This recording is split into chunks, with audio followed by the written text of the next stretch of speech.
Some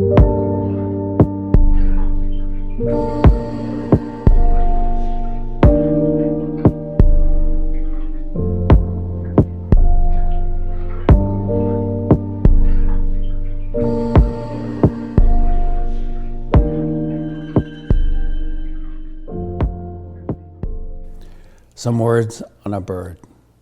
Before the word arrived, the spirit of the land had a voice, of color, of cackle, hoots, and whistles, and it filled the forest. Hello, my name is Mel Chen. I'm an artist. According to this document, I was born in Houston, Texas. I live now in the mountains of western North Carolina. After I looked at the Webster Third International Dictionary, I was looking through it and I found a tiny illustration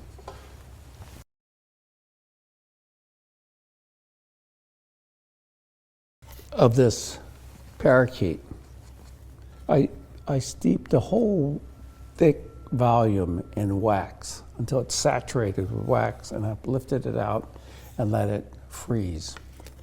Then I slowly began to carve away this image. I think then and now, as I've made this piece, about how we don't have the words really to describe extinction, because what can you say? You're a part of an enterprise that destroyed life on Earth.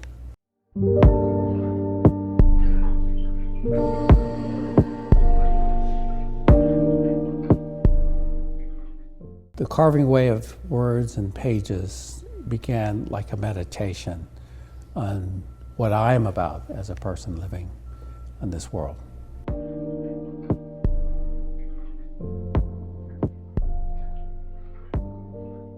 The humor that might be found in it is I was born in the 50s, so a child of the 60s, and there's a period in music where there was a surfer song. It's a very catchy, wild tune. You take that and you switch it around, I guess, in a way, so there's no humor, so that it's about the human experience.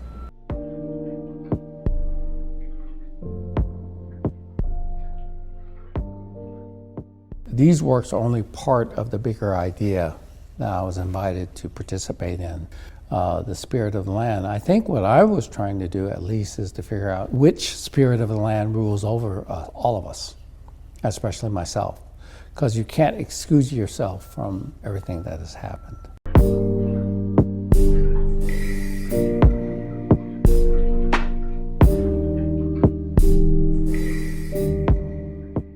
But I do remember in my youth reading Bury My Heart at Wounded Knee. And even though my parents are from immigrants from China, I remember a tremendous sense of loss and guilt.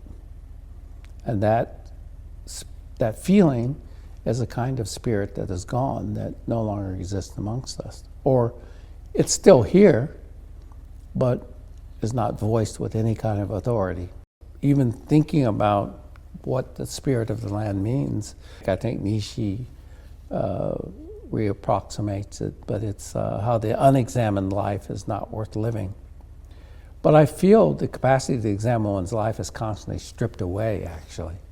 And if anything, art can be part of that which recatalyzes or reanimates that desire to know.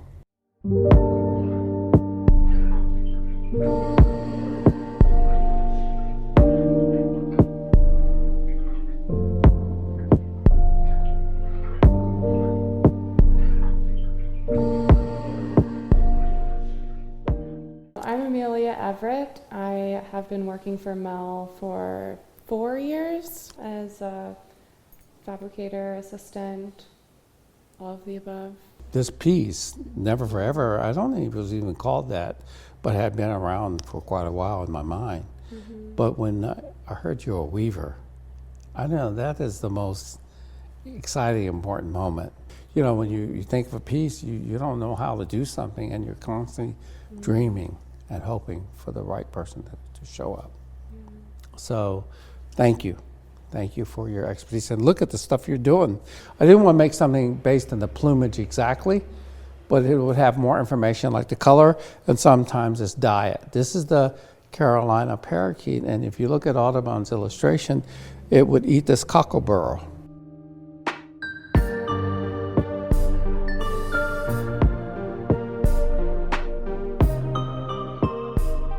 The cabinets of Cornuropsis carolinensis.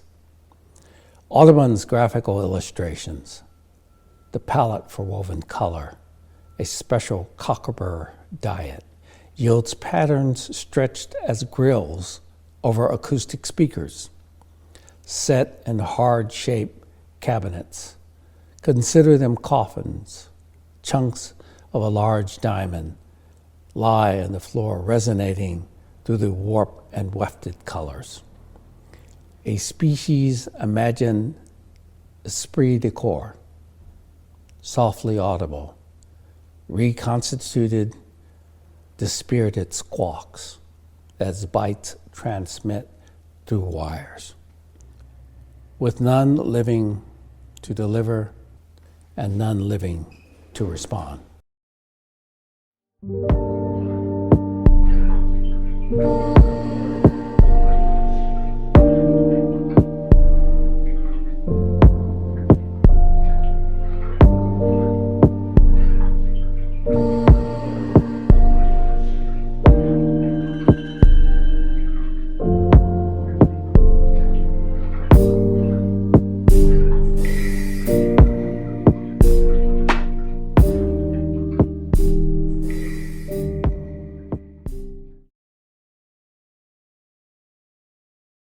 I got to get this right. The opening is in March?